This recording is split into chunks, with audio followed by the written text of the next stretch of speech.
Welcome back to the channel. Today I want to talk about a book called Phule's Company. Now you may have noticed, if you've been following some of these book reviews, that I don't review a lot of sci-fi books. That's not because I don't like sci-fi books, it's just not my preferred genre. To me, sci-fi always has that element of it could happen. It's something that could in the future. It's something that could in the future. It's a potential. Now, obviously, there are some fantastical elements. Obviously, with the Star Wars universe, I very much enjoyed the Star Wars movies. That element of the Force is that fantastical element. It's not a perfect. By any means, it's not a perfect whatchamacallit.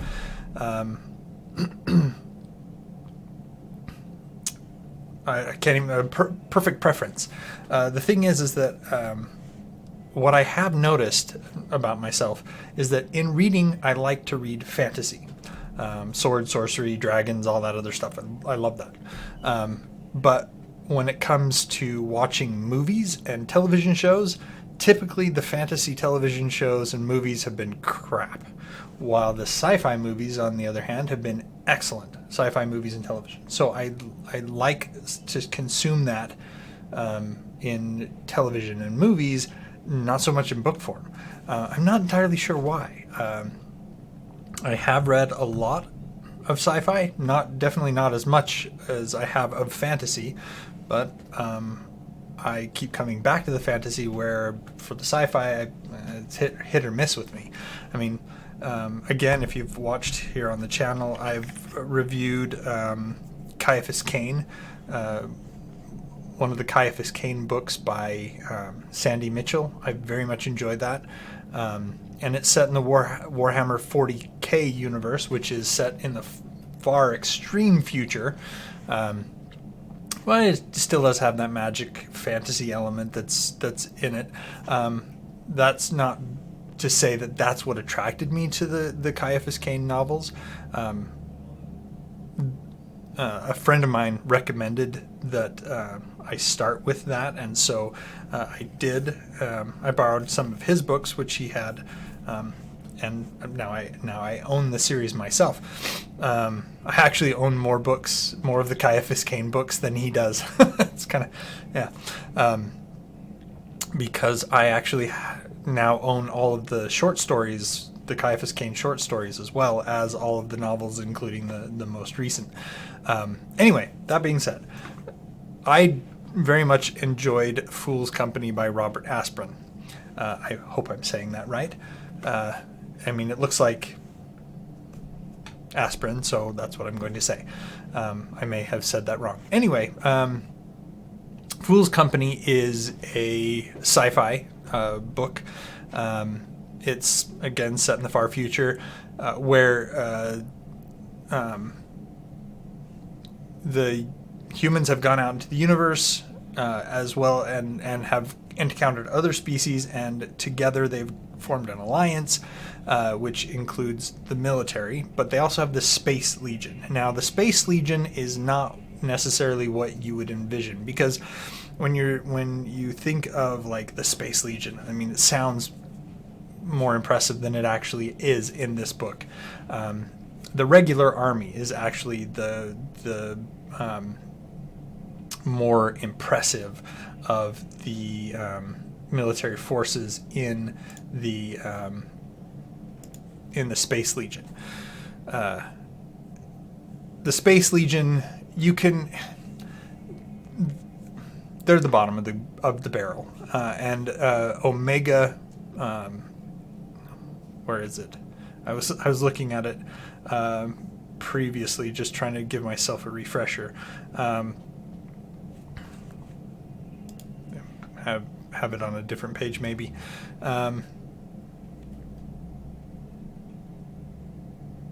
Anyway, it's the Omega Company. There it is. I found it. Sorry about that.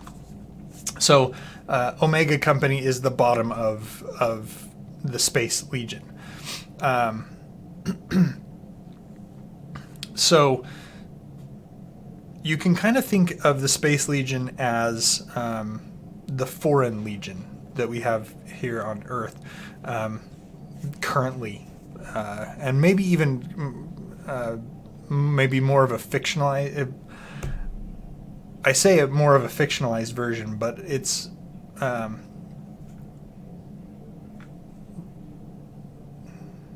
when you go into the Space Legion, you're supposed to not go by your actual name. You're supposed to go by a name that you choose, which now I can't say this for certain, but it has been my impression that when you joined the Foreign Legion, that you were supposed to join under an assumed name, not you would join under your name, but you would be called by an assumed name at the time of your enlistment. Anyway, that being said, so the main character, his name is Willard Phule, and he is the son of the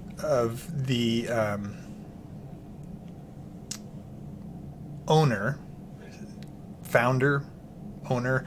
Anyway, there is the Space Legion gets a lot of their material from foolproof munitions, which is Willard Phule's father owns that company. So he is a very rich man, and the way you get by in the Space Legion is you buy a commission. You can enlist, but that will only get you so far, whereas you can buy a commission and become a commissioned officer at that point in time.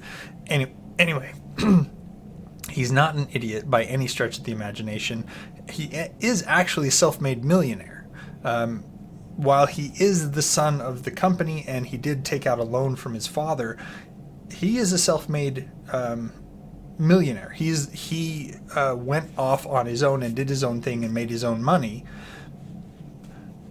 but he still has that connection back to foolproof munitions, which again supplies a lot of material to the Space Legion. And I'm getting way off topic here. Let me pull this back around. Okay, so at the start of the novel, what happens is Willard Phule is a lieutenant in the Space Legion. He's known as Lieutenant Scaramouche, and he was going to be court-martialed for ordering a strafing attack on a peace conference. He said that it was down to a communications error. Anyway, the higher-ups in the Space Legion thought, maybe it's not such a good idea to court-martial the heir of the foolproof munitions company. Maybe we shouldn't do that. So instead, they basically forcefully retire his moniker, Lieutenant Scaramouche, make him re-enlist under a new name. He goes by Jester as his new identity, and they actually promote him to captain, which seems counterintuitive, but they assign him to Omega Company, which, as I said before, is the dregs, the lowest of the low. If you screwed up so royally that it was not a court-martial offense, but it was bad, you were assigned to Omega Company. Now, as I said, Phule is a smart man. His name is Phule, but he's a smart enough individual that he recognizes this for what it is. And he goes in, instead of,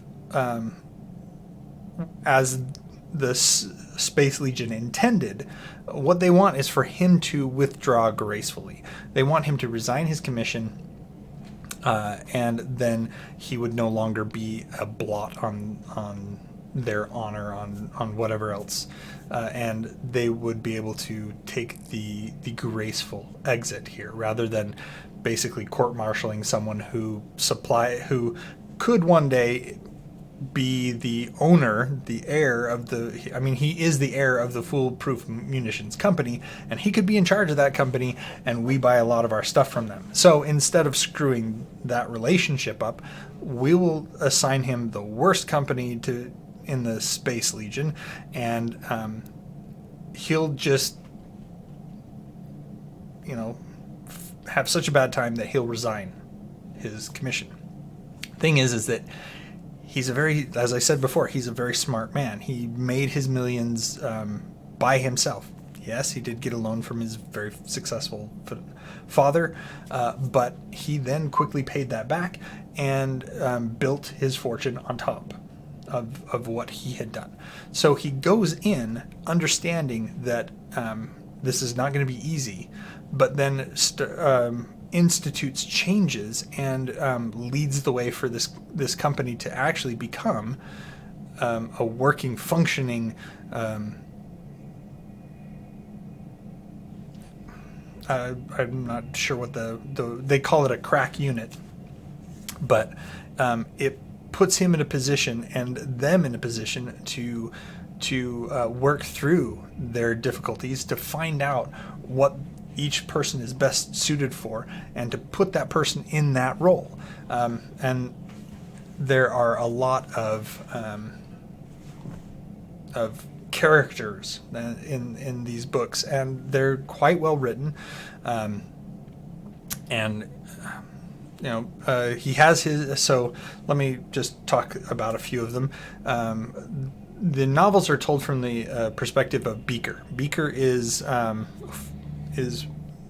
Captain Jester's, is Willard Phule's butler, and he stays with him out of loyalty and friendship.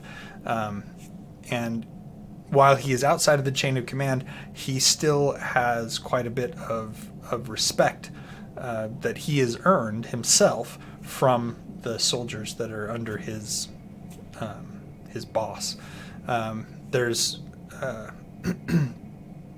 the sergeant of the top sergeant of the company. Her name is Brandy. She is over 6. She's characterized as an Amazonian, over 6 feet tall, very strong, very muscular.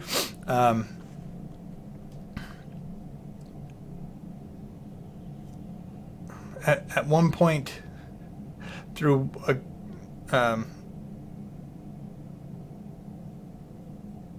she gets.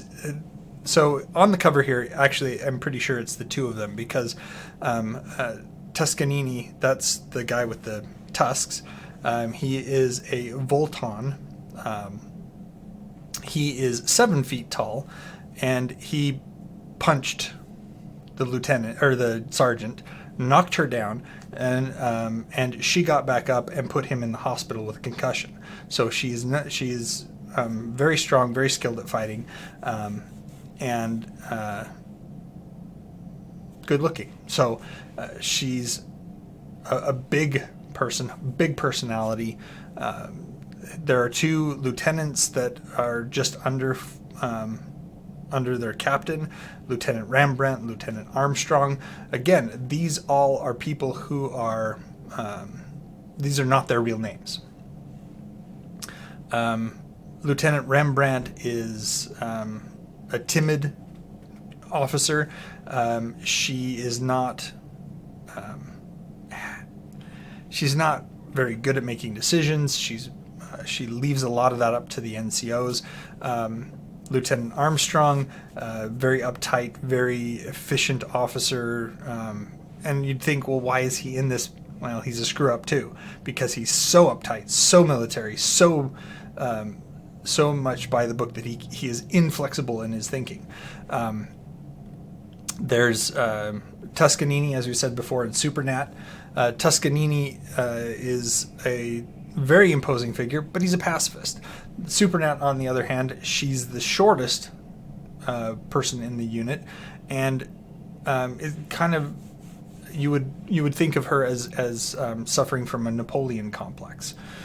Sushi, he was from a wealthy family. He knew Phule beforehand, but now he's in the Legion because he screwed up so badly he lost basically lost his fortune. And they're all like that. They're all screwed up in some way, and because of the captain, he is able, and his expertise with people, with business acumen, with personnel, the ability to read people, because of all these abilities that he has, he's able to change their focus, to get them to get them to realize what's in their best interest and to adopt new thinking and new ways of doing things. So it's very entertaining, very well written. There's a lot of humor. I don't want to say there's a lot of action, because that's not really what the book's about. There is action in the books. I mean, it's military conflicts and stuff. But it's a lot about character and a lot about being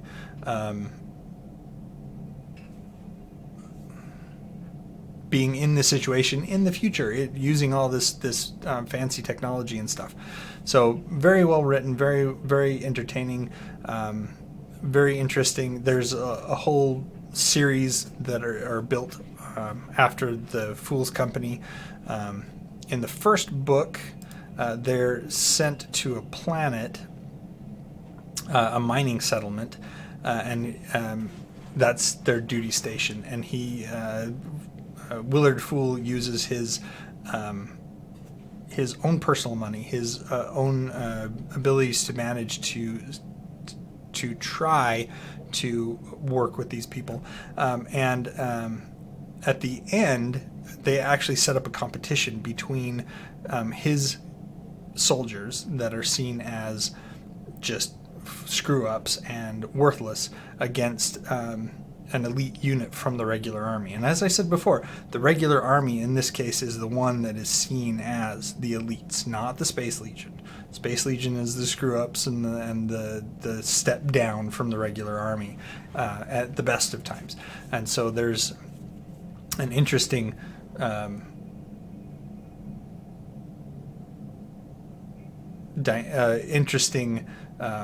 confrontation between the army and the Space Legion in this case. Anyway, thoroughly enjoyable. I've enjoyed all the books that I've read from the Phule's Company series, and I have read other books by Robert Asprin. I have read the Myth books, the Myth series, and found them enjoyable as well, and I will be talking about them later as well. So until next time, enjoy what you're reading. Like and subscribe as always. Comment down below. Put on the notification bell so you get notified when there's a new video out. And